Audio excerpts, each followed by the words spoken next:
وشرط الجزاء يتفاعل في نهايه موسم 2011 2012. ده ببساطه كتير جدا، هو ده اللي احنا بنطالب بيه، ان هو تنفيذ هذا الكلام. لكن النهارده ان لاعب مش شرط احمد شديد، عشان برضه الكلام ما يتفهمش، لو انتم لو سبتوا هذا الموضوع هيبقى سابقه، وسابقه ان اي لاعب ممكن يلعب النادي بتاعه. يعني انت مستعد زي ما الخبر قايل انك تروح للفيفا في حاله لو الامور ما جاتش لصالح النادي المصري يعني؟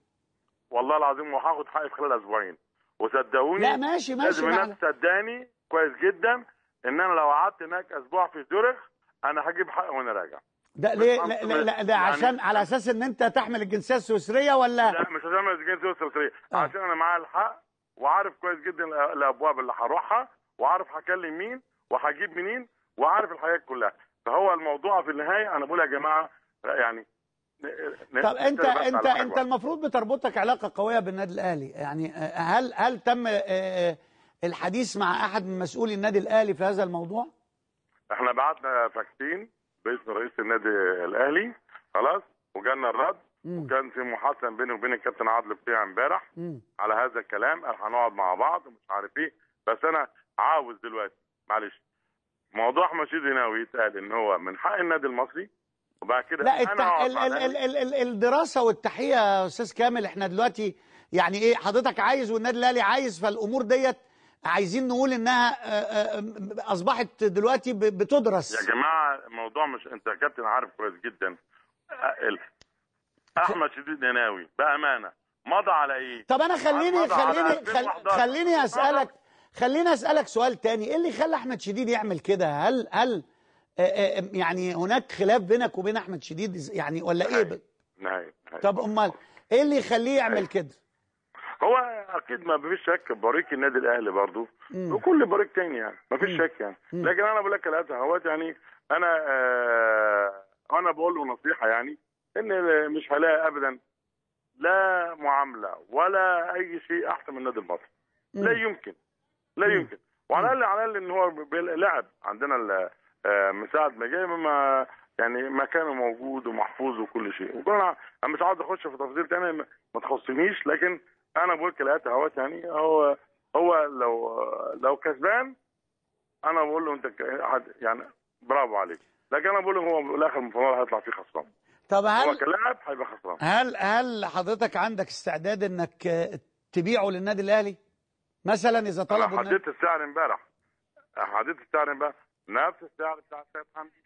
طب كام 5.5 مليون 5.5 مليون 5.5 مليون أسوة بالسيد حمدي يعني؟ بالظبط.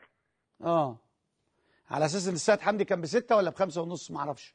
الله اعلم. سمعت الرقم اللي عندك 5.5 وانا حددت هذا الرقم امبارح مع الاداره، وده عشان يعني بص يا ريس يعني برضه جمهور النادي المصري والنادي المصري وكل شيء لازم برضه يعني نقول برضه ان احنا. طيب عايز اسال حضرتك سؤال تاني. هل عندك استعداد في حاله اختيار الكابتن يا وسائل الاعلام كلها بتقول ان حضرتك وقعت مع الكابتن طلعت يوسف، لكن هناك يعني اتجاه من اتحاد كرة القدم المصري في اختيار الكابتن طلعت يوسف مدربا لمنتخب مصر. فهل لو تم اتخاذ هذا القرار هل حضرتك يعني هتتنازل عشان خاطر منتخب مصر ولا ايه اللي في وجهة نظرك يعني؟ لا السؤال ما بيسألش كده. هتقول لك عشان منتخب مصر مش منتخب مصر. انا مصري وبحب المنتخب الوطني وكلنا بنلعب على المنتخب. طب اسال نفسك لكن انت السؤال. لكن برضه رئيس النادي المصري معلش انا رئيس النادي المصري وبدافع عن حقوق النادي المصري. وطلعت يوسف الكابتن طلعت يوسف هو احنا وقعنا مع بعض فعلا، هو المدير الفني للنادي المصري بالجهاز اللي معاه، وبتمنى له كل التوفيق. وحصل النهارده مكالمه بينه وبين الكابتن سمير زاهر والموضوع اتصفى بالكامل، وبحيي الكابتن سمير زاهر ان هو تقبل الموقف بتاعنا، وان كابتن طلعت يوسف هو مدير فني للنادي المصري. يعني الموضوع ده اتقفل خلاص الحمد لله. يعني كابتن سمير زاهر فضل مصلحه النادي المصري على مصلحه منتخب مصر مثلا؟ لا ما فضلش المنتخب. امال ايه يعني؟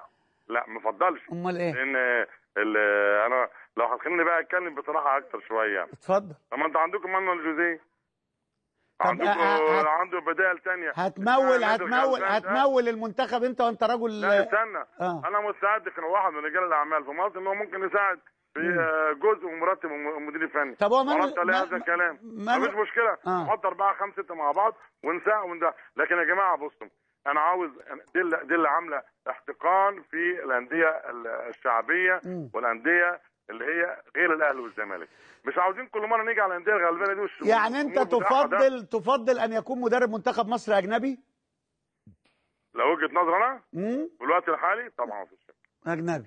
طب ما هو الاجانب ما نجحوش معاك والله. بص يعني انا هقول لك انت عندك كابتن شوقي غريب حتى اهوت عمل نجاحات كبيره جدا وممكن ياخد فرصته. لكن انا بقول لك ازاي، انا بامانه عشان انا مش صاحب قرار في هذا الكلام، لكن مسؤول على النادي البورسعيدي، النادي المصري.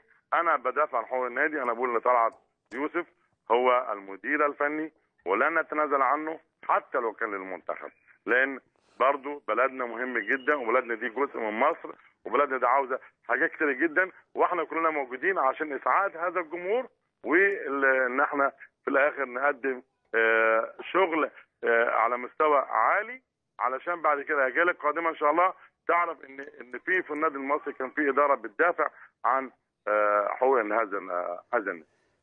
مستر كامل ابو علي رئيس مجلس اداره النادي المصري، بشكرك شكر جزيل على هذه المداخله. طبعا يعني الكلام تطرق لحاجات كتيره بقى خلاص. واضح ان هناك اتفاق بين يعني كابتن سمير وبين الاستاذ كامل ابو علي على ان طلعت يوسف يكمل في النادي المصري، وفي نفس الوقت الراجل بيتكلم على ان هناك كوادر، بالفعل هناك كوادر. يعني طبعا شوقي غريب ما حدش يقدر يتكلم، شوقي غريب احد ابناء المنتخب المصري وله تاريخ في التدريب، لكن هناك بعض المحاذير على سبيل المثال ان التغيير اللي تم فيه الاتحاد، وجهة نظر على فكره واتكتبت في الجرايد وقالها يمكن رئيس اتحاد الكوره، ان طالما تم تغيير يبقى يتم تغيير الجهاز بالكامل، ما ينفعش تغير جزء وتجيب الجزء الباقي، فبالتالي يبقى في يعني اتجاه ان انت كنت ضد شخص معين او اشخاص معينين. ده وجهة نظر، كل دي هتبقى قابله للنقاش وهتبقى قابله للتحديد في المرحله القادمه. لكن ده اللي عرفناه، وادي مستر كامل اعتقد انه هيقدم اوراق اخرى للاتحاد المصري لكرة القدم لمحاولة اثبات ان شديد قناوي هو احد لاعبيه. لكن طبعا على الجبهة او الجانب الاخر النادي الاهلي بيقول لك الموضوع واضح. العقد في ان الموسم الاول هو 2010 2011 الامور يعني تم ارسال الشيك عن طريق اللعيب، الامور كلها محتاجه طبعا ما هو مكتوب في العقد، محتاج انه يعني يثبت من قبل النادي المصري انه فعل 2011 2012. كل دوت اكيد هياخد وقت، واعتقد ان الامور من الافضل في وجهة نظري الشخصيه المتواضعه ان يتم الجلوس ويتم النقاش بين النادي الاهلي او بين مسؤولي النادي الاهلي وبين مسؤولي النادي المصري على انهاء الموضوع بصوره او باخرى. مش لعيب او اكتر من لاعب هو اللي ممكن يعمل خلاف بين ناديين. قبل كده شفنا جده، وقبل كده شفنا رضا عبد العال. فين رضا عبد العال؟ خلاص بطل كوره ومحدش حتى يعني يمكن استضافاته قليله جدا في